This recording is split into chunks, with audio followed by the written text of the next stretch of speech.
My name is Michael Sledge, Assistant Dean of Students here. We're really pleased to have Dr. DiAngelo here on campus.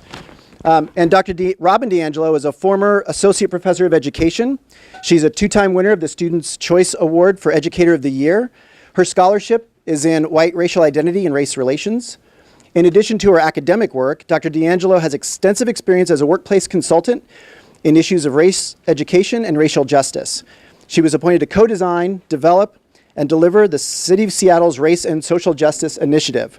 She has numerous publications and just completed her second edition of her book, What Does It Mean to Be White? Developing White Racial Literacy.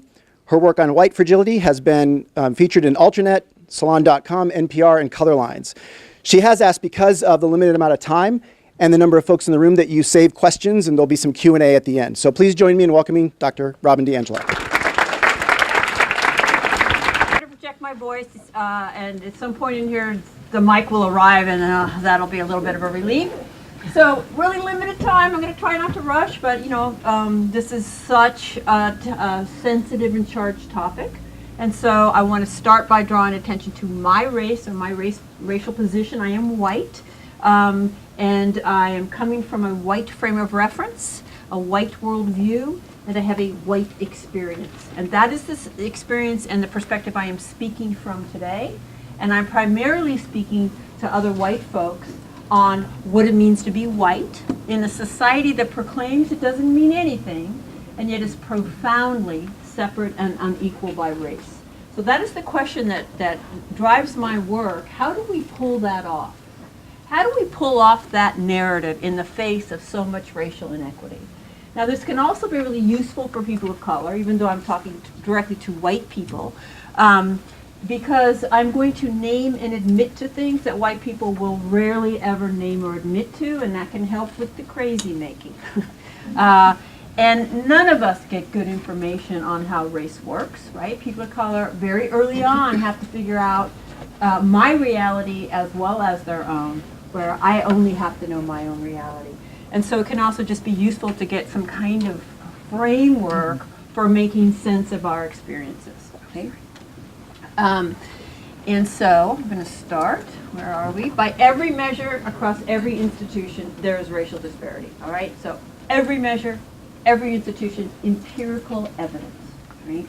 And at the same time, this is today's dominant racial narrative. Okay?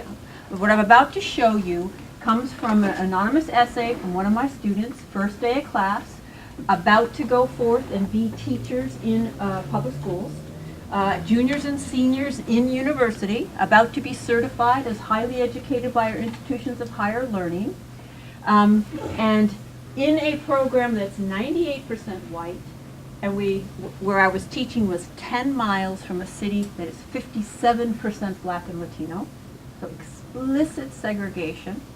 And this is about all they could be, it's verbatim, so this is as much as they could be bothered to write about what messages they've gotten about race across their life. My neighborhood growing up was not racially diverse at all. Every family in my neighborhood was also Caucasian. Throughout my time in school, I have continually been taught that skin does not matter. Do you recognize this narrative? Yes. This is today's dominant racial narrative. It's the narrative you've been given too. I'm comfortable saying that. And I see a huge contradiction in here. Anybody else see a contradiction? Mm-hmm. If it doesn't matter, why do we live so separately?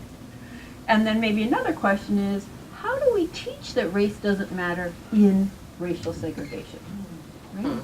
And yet, again, this is the ubiquitous, these are young people, this isn't, you know, just my age. So let's think about how we pull that off. And in part is that we don't understand what racism is, right? So the dominant narrative uses prejudice, discrimination, and racism interchangeably. They are not the same things, right? So we're talking like this because we're using these terms differently. So just quickly, prejudice is prejudgments. We get them from everywhere across our lifespan, right? Not just whatever your parents taught you, right? We get them from everywhere, constantly messages that have us forming prejudgments about other social groups, right? All human beings have prejudice. It's not humanly possible not to, because human objectivity is not possible. And I know you're at a university, but I'm going to say it right now, there's no human objectivity. Okay? Human beings can only make sense of the world through the cultural frame they're conditioned to make sense of it through. And when we act on what's in our head, right, prejudice is kind of what's in our head, we're now discriminating. Everybody does it, right? The best shot you have at not doing it is to know what's in your head, and a lot of what's in your head is way deep down. But the challenge here is that we're taught that it would be bad to be prejudiced. So all that does is have us protecting our misinformation rather than examining it. All right. So we can remove the word reverse from any discussion of these issues. It's not necessary. Everybody has it, everybody does it. But when you back a group's collective prejudice by control of all of the institutions, you transform it. Because now that group is in the position to embed and infuse and build their prejudice into the very fabric of the society. And that fundamentally impacts the other group in far-reaching ways without any one individual needing to do anything. Right? So oppression is legal authority and institutional control, or prejudice backed by. Right? Okay. And it gets embedded in all institutions and also in cultural definitions of what is normal, beautiful, correct, and valuable. Whose experience is attested to and whose is not. Who acts correctly and who doesn't. Right? So there are different forms. Right? The ism words are generally, they allow us to speak to different forms of oppression. So we cover what form are we talking about now. So when you hear the ism words, sexism, classism, racism, sexism, anti-Semitism, heterosexism, ableism, adultism, right? So it just kind of lets us, oh, which form are we talking about? So I want to use an example from sexism to launch us into talking about racism. So women got the right to vote in 1920. Who gave it to us? Okay. Men. Was there any other way for women to get the vote except for men to give it to us? No. No. Why not?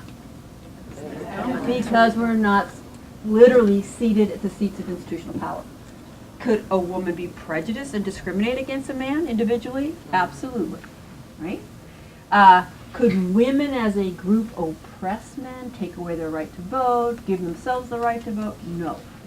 And you have to have some language that acknowledges that difference because it's a profound difference. And when you use it as if it's all the same, you take that off the table. Okay. And keep in mind many things that relate to this. Every institution worked together to make this take decades and decades of struggle, okay? So not just the House and the Senate, all right? Every institution. So the clergy, the male-dominated clergy, literally preached from the pulpit that it was God's will. Now, try coming up against God's will, and you're basically screwed, right? I mean, there's no way, right? God's will are the men who speak for him, okay? The psychiatrists, male-dominated psychiatrists, wrote the studies that said women are inherently irrational. The medical doctors, also male-dominated, who wrote the studies that said, I'm not kidding you, you look it up. If a woman uses her brain, the blood will flow upward, away from the uterus. The babies aren't going to be very good. Can't have that. And ultimately, the military, the police, if women were to revolt. Okay? So it's a very deeply entrenched kind of connected system of institutional power and legal authority. Okay? And of course, obviously there were men who had to advocate for women, eventually get enough other men going on it so that they finally granted it to us. But they still benefited from patriarchy, right? Those men still benefited from a system that denied more than half the population the ability to vote. Okay? So that's what when we talk about everybody in the dominant group benefits from that privilege, regardless of their intentions or how nice they are or how hard they're working, they still benefit. Okay? So let me ask you a question. Today, if men as a group wanted to take away our right to vote, could they? Last time I said yes. Okay, so let's just notice, right? Because even the way we have the conversation is part of the conversation, it's part of how it works, right? That kind of, I saw a lot of no's, maybe not sure's, or doesn't that sound like a question you would want to answer right away? All right, well, let's take a look, right? This is 2016. Fortune 500 CEOs, 98% male. I believe that this is the ultimate power above all other forms. Right. This is the U.S. Senate. It's 80% male. This is the House of Representatives. It's 82% male. This is the Supreme Court. It's 66% male. Don't mean to pick on the Republicans, but when I see a picture like this, you know it's going in my slideshow. Just take it in. The weight of that patriarchy. Who sits at the tables? Legal authority, institutional control. These are the most powerful committees that will make decisions that impact all of our lives. Presidency and vice presidency. Always the vice presidency till 2009 presidency. Pretty sure we're going back to it. I couldn't find a picture of the vice president, so I just doubled the president, so you get the impact. All right. So let me just ask you again, if they wanted to, could they? Yeah. You see that difference? That was like 20 seconds. And this is basic information in front of every one of us every day. This is also how oppression works. It's so normalized, taken for granted. There's so much ideology. You know, women are now, you know, liberated, and it's only in other countries, and etc. Right? Oppression is deeply rooted, historic. It is not fluid. It doesn't change overnight. Patriarchy didn't end in 1920. Thank you. And I'm really sure that if Hillary Clinton becomes president, patriarchy won't end on that day, right? All right. So we can take the word reverse out of here too. There is no reverse sexism. Just sit with that. If that bugs you, great. Use it as a door in. That often makes people really uncomfortable. There is no reverse racism. Because when we use the ism terms, we're acknowledging institutional power, legal authority, deeply embedded historical relationship. Now, I wish we had new words, because people are real attached to these words. But we don't. And until we get there, when social scientists use these terms, they're acknowledging that difference. To not acknowledge it, to say it's all the same, is to completely obscure the reality of true power. Okay? All right, and I've been looking at a little bit, I gave you a little bit of economics and a little bit of government, but just to get a taste of culture, this is last month's cover of Vanity Fair. And that's the text. Why late night TV is better than ever, right? From whose perspective, right? Who are our cultural leaders, narrators, etc.? All right, we live in patriarchy. Okay. And, you know, Facebook, I don't know if you ever noticed, they put out these little happy holiday things, Happy Friendship Day, this was a Happy Women's Equality Day, and I always knew it was 1920, but I didn't know it was August 26th. So on the 26th, they sent this out. And then somebody did this. Which women got the right to vote in 1920? And actually, you said it, but I was ignoring you. White women got the right to vote. I wasn't taught white women, I was just taught women. And that's another way that oppression works. The dominant group's experience stands in as everybody's experience, right? While we were oppressed as women, we were privileged as white women. There is not a universal woman's experience. Race, class, sexuality profoundly shape how you're going to experience your gender, right? Okay. So racism is a form of oppression. It is a system that's embedded in everything and works to the result of unequal distribution of resources between white people and people of color overall, and with white people the beneficiaries of that distribution, regardless of intention, self-image, or whether you were in the Peace Corps. Okay? All right.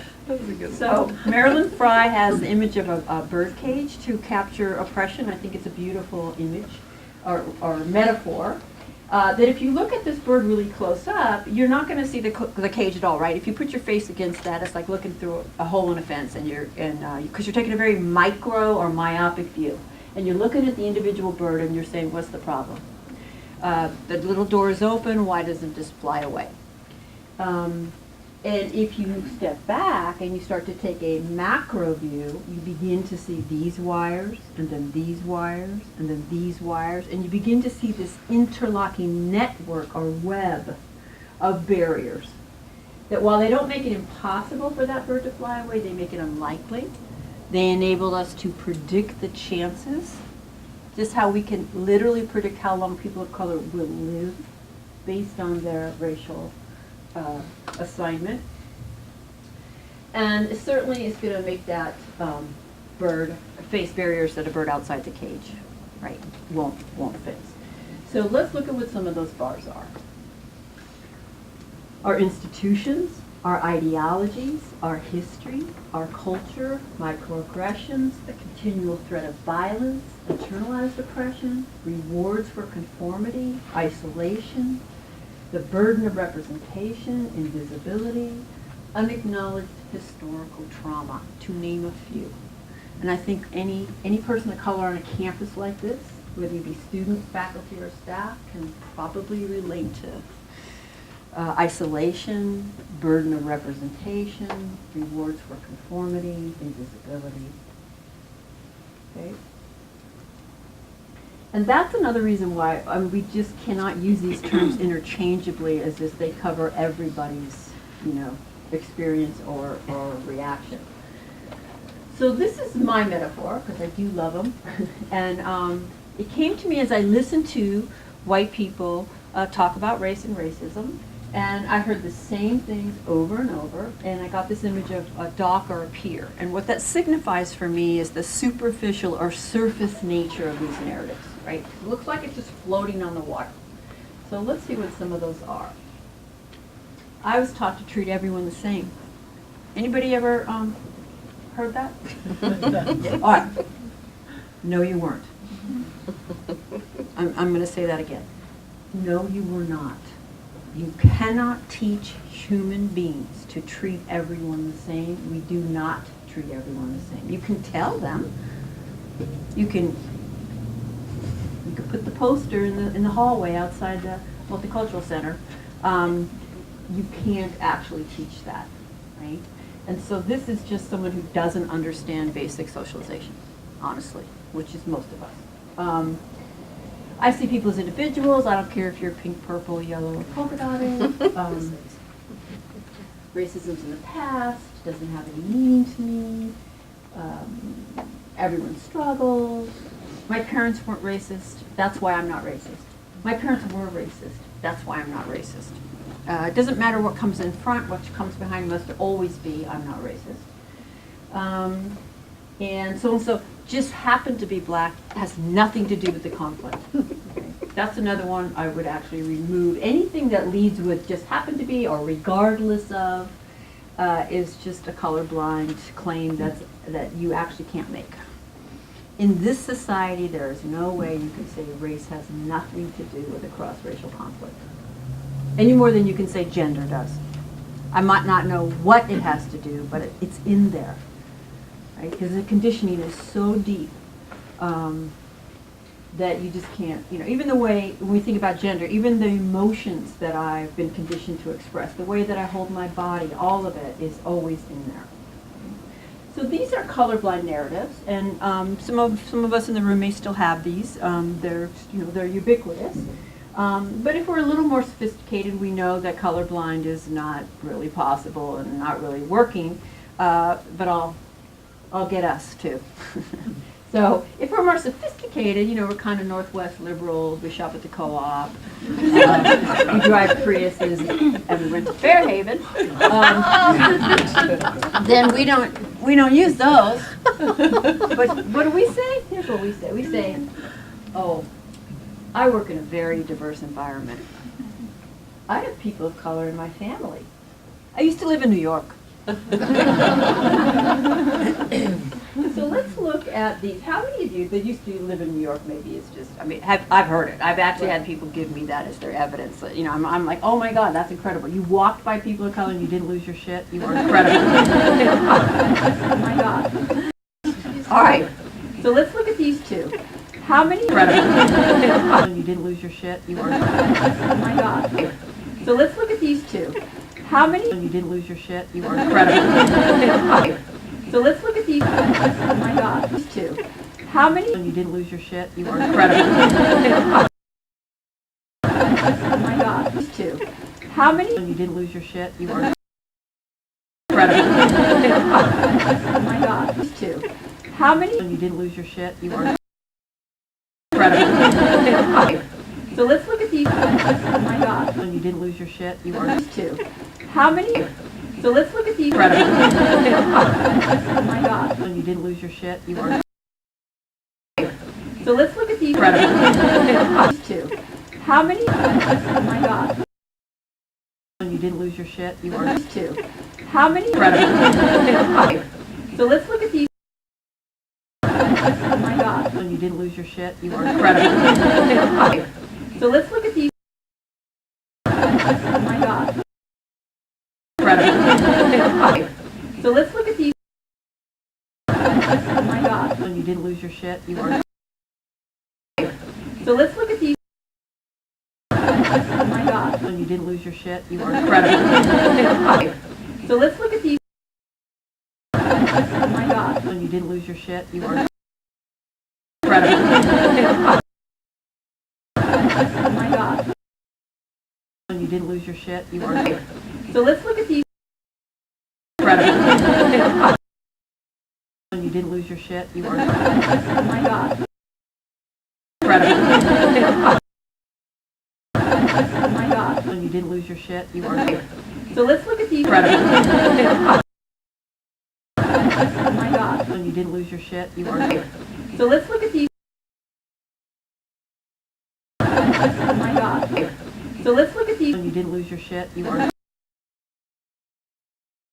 Oh my God. And you didn't lose your shit? You are. Oh my God. And you didn't lose your shit? You are. Oh my God.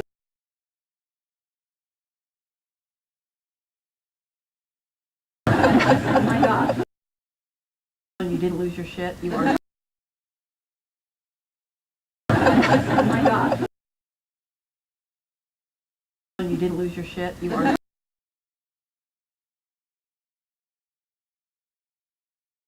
And you didn't lose your shit? You are.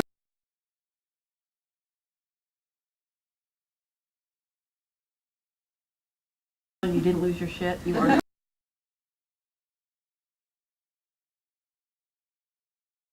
And you didn't lose your shit? You are.